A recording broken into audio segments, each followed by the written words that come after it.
I loved our resiliency tonight, how we fought, and losing the lead inside of 4 minutes after we had it, most of the game, and it was a gut check moment.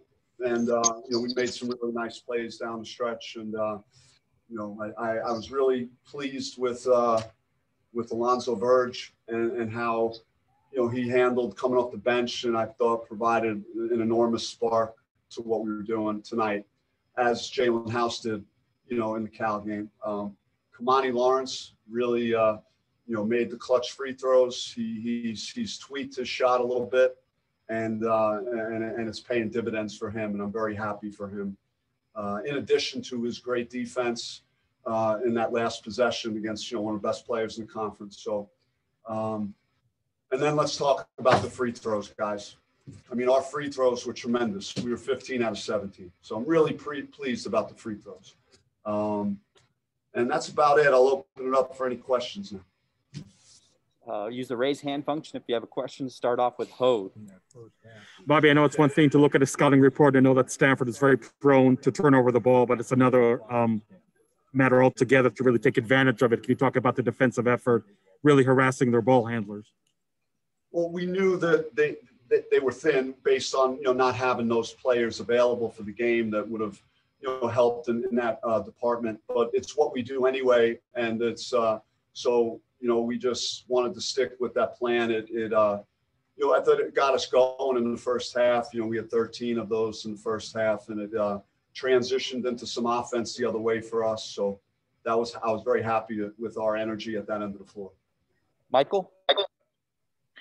Yeah, Coach, I know you obviously touched on the defense, but, I mean, do you feel what Jaylen House, has done the last two games? I mean, especially even this game against Stanford tonight, a little bit of a longer team to spark the defense even more? Because it just seems like when he's on the court, not that you guys aren't playing defense, but they just pick their effort up even more. Yeah, I mean, Jaylen's a guy that I don't judge on whether he's always making a shot. I think he had a couple of good looks and didn't connect tonight, but he still brought the same things to the table that he always does. Michelle? You guys had lost so many close games in that 6-game losing streak, Coach. How much did gutting out that win over Cal kind of give you some momentum and confidence that you can pull these games out? Well, we talked to the team in the under 4 about losing the lead, and we've been here before, and winning the last game, the Cal game, I'm sure helped, and we know how to get these things done, and pleased to see that we can beat a really good team tonight. And I know they didn't have those guys, but they have a good structure to how they play, and they have really good bigs that are difficult matchup problems for 4 teams, and they're a very good passing team, and they're coming off wins versus UCLA and Arizona, so they're playing very well. Adam? Hey, Coach, I know you mentioned you were pleased with how Alonzo performed, but these last 2 games, having him come off the bench, do you feel like that kind of gives you guys that offensive spark? Because he was pretty efficient on the night and really gave you that boost off the bench unit.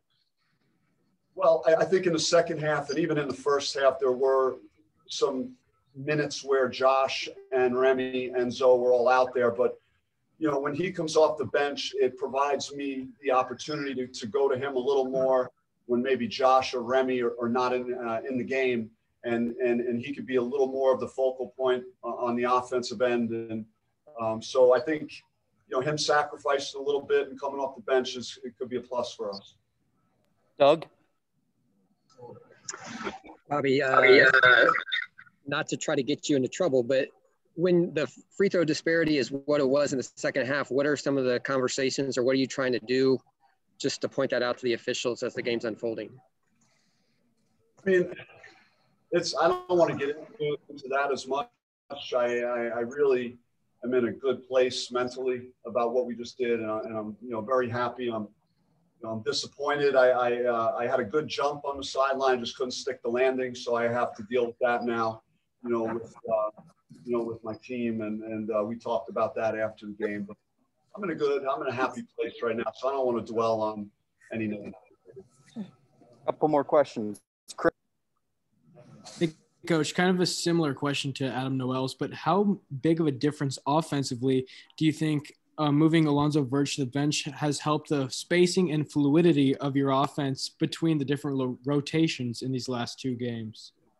Well, I think it's even more helpful defensively initially, you know, where again, you're a bigger team. We were able to match up well with Stanford's size, you know, early in the game, and it helps our rebounding some. And then you get some guys that have speed and electricity and quickness off the bench, and that brings a different dimension. So I think it's been a positive the last 2 games, and we'll hopefully keep building on it. Ethan? Yeah, Coach. Remy Martin had 23 points, but added 6 assists too. Talked earlier on in the year about him being aggressive, also being a facilitator. Is this the type of game you kind of saw Remy Martin playing throughout the year? I mean, he was locked in, man. He when he had that steal and the dunk and then the drives, he was just downhill and hitting the paint and making the right reads, and just he looked like the same guy that I've had. Like, he just really had the fire. He brought it. It was tremendous. And now that you're talking about Remy, I have to just remind everyone that one of the best things I saw today was a possession we never scored on, and it was beautiful basketball on the offensive end. The way the late in the game where we were just moving it, and they, to their credit, they kept closing out, and we just kept driving it and finding someone else, and didn't result in a basket, but it showed progress, you know, in our offense and our unselfishness. Last question, Chris. Yeah, Bobby, I know you don't want to talk too much about the officiating, but during the double bonus with 10 minutes left, you didn't get into the bonus till 1 minute. You had 6 guys with 3 fouls. Can you just speak to some of the challenges of that? I just think that you guys are going to have to draw your own conclusions on this one. You know, I had my view of it. I watched it. I'm happy with the result, and I'm just going to move on. Thanks, guys. Thanks, Coach.